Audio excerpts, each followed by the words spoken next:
Hey guys, welcome back. I'm Laura Wilkie with Down Home with Lemon Pie, and it is finally fall. All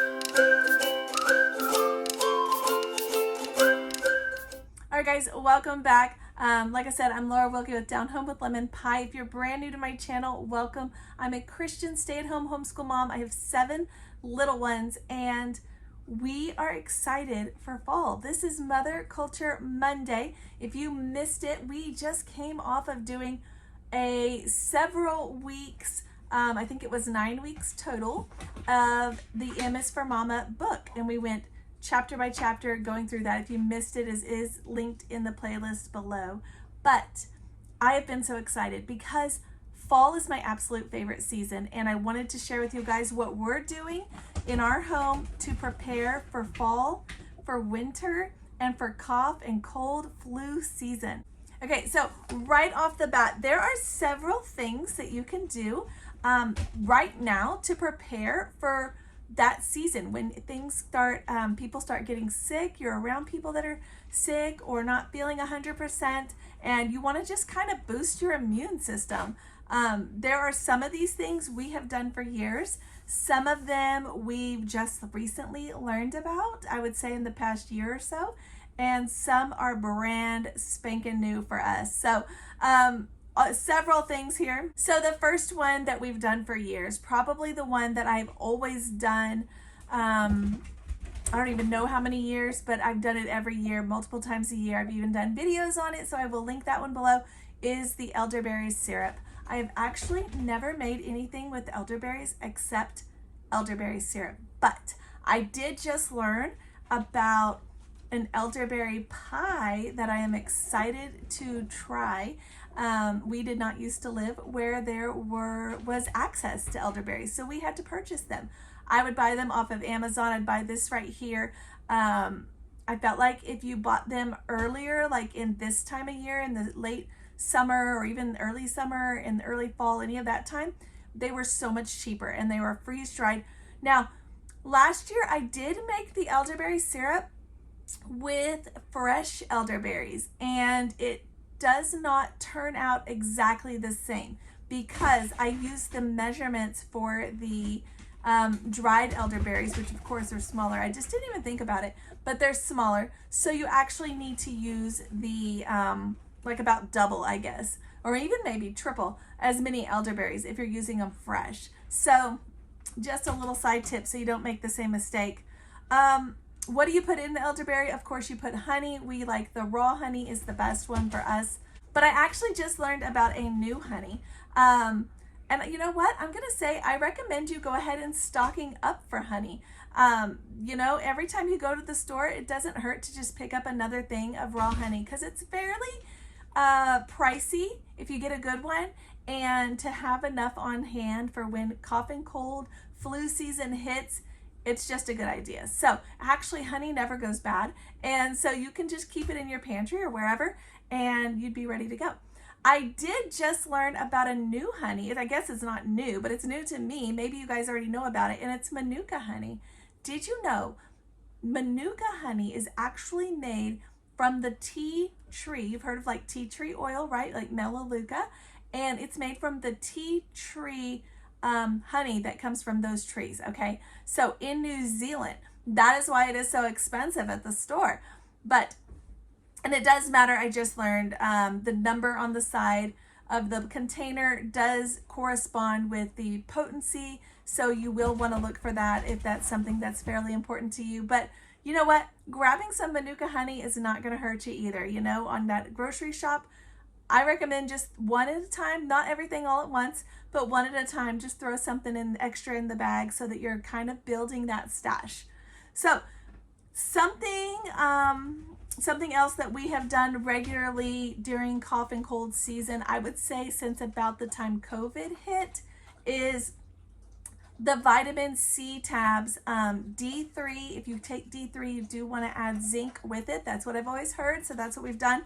And also garlic pills. Do you take garlic pills? They are supposed to be so good. Garlic and onion are so good for you as far as your immune system goes. So adding a little extra boost of those will just help you guys. So especially if you're around people that are sick or your family is sick and you're living in the home with them, something like that, definitely double up on those. I'm just going to say that's what we do. And then I just learned last year, this is a new one for me, about mullein. Am I pronouncing it right? Mullein. Maybe some of you guys are familiar with it. You can actually see it growing everywhere where we are now, but it's these big broad leaves. So the mullein plant is actually super fascinating. I've learned a lot about it this past year. I learned that I think it's the powder, like the top, like the flowers, you can kind of grind it to like a powder, and the Native Americans would put it into like a lake and it would stun all the fish and they would float to the top. They weren't dead. They would just float at the top, and then they would collect them. I've heard this. Have you heard this? It's actually illegal, so don't try it. But have you heard of it? And then I also learned that the Native Americans would use the leaves as toilet paper, like nature's toilet paper. I'm sure you could still do that if you're out and about in the forest and you need some. They are super soft. Even when they're dried, they're still super soft. So just a little tip there. But what we learned last year is that you can get the mullein garlic tincture or oil and put it in your ears for ear infections. I did not know about this one. This one was brand new to me last year, and a friend of mine recommended it, and I'd never even heard of it, and that was exciting. So this year we have made sure to collect it. We have collected the flowers, the leaves, and the roots, and we are going to be making our own tinctures, I hope, and as long as they turn out well. And you can also take the leaves and the flowers together, kind of crush them up and make like a tea when you are ill. So I'm going to be keeping some on hand for that. I think it's just a good thing to do. Might as well, right? And then of course, bone broth. We've made bone broth for years. I'm going to do a video with you guys, for you guys in a couple weeks to show you guys how to make bone broth in the Instapot. So easy. So easy. You're going to be blown away when you see how simple it is and so chock full of nutrients. So I will show you guys how to do that in just a couple weeks, maybe even next week. We'll see. So stay tuned. But yeah, bone broth is so good, and you can kind of sneak it into all kinds of meals, because you can use it in almost anything that says like a chicken stock it needs. So you can throw it into everything. And so it's perfectly fine to drink it as a supplement for your coffee or something in the morning, you know, just a good drink for you to boost everything, literally everything in your body. And then, you know what, it's perfect for soup, of course, a great base for soups, all kinds of soups. This is soup weather, so I am excited for that. We have been making it regularly for years, and I used to do it on the stove top, and I would boil it down a couple for several hours, and then you know, it would just create that like gel, that gelatin kind of, I don't know how else to describe it, as like a gel, and from the bones, and the nutrients would come out and it would create that, and that is when it does that, that's how you know you've done a good job. So absolutely delicious and good for you. So keep that on hand. You can even make a ton of it. Like every time you make a chicken, take the bones and stick them in your Instapot and make that bone broth, and you can freeze that. You can can it so that you can have it.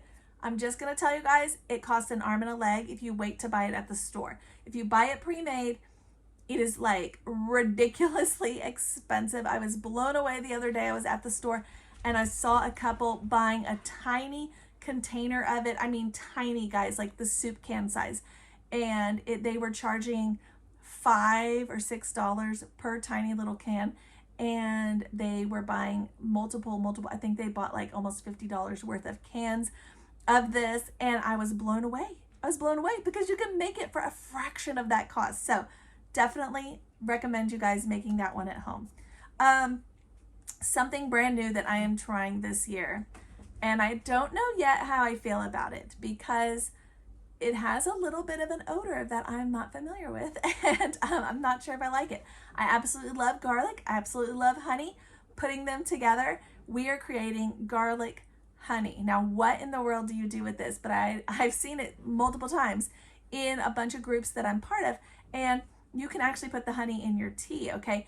It is like a super power honey, right? And when you put it in your tea or in your You can even just eat the garlic cloves from what I understand.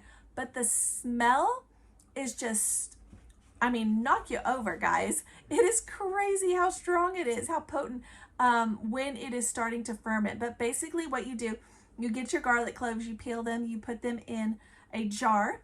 You fill the jar up with honey over the cloves. The cloves will start to float.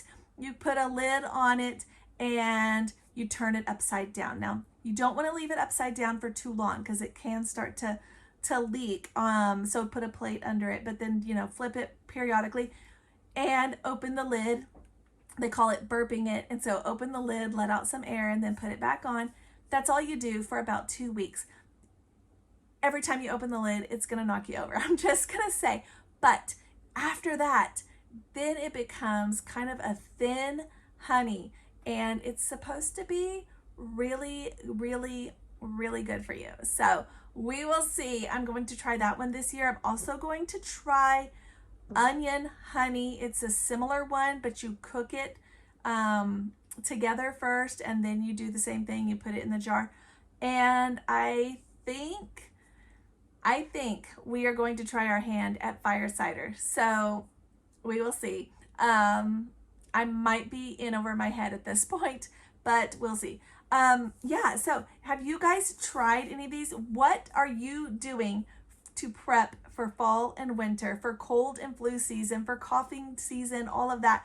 What are you doing? I saw a mama the other day talking about she was making homemade cough syrup. I totally want to do that, so I'm looking that one up. And yeah, I saw another mama talking about homemade cough drops. I want to do that. So tell me, guys, what are you doing for fall and winter, for preparing to boost your immune system and to get us well through that season? I'm just curious, guys. Leave me a comment. Let me know what you guys are doing, and I will catch you guys next time.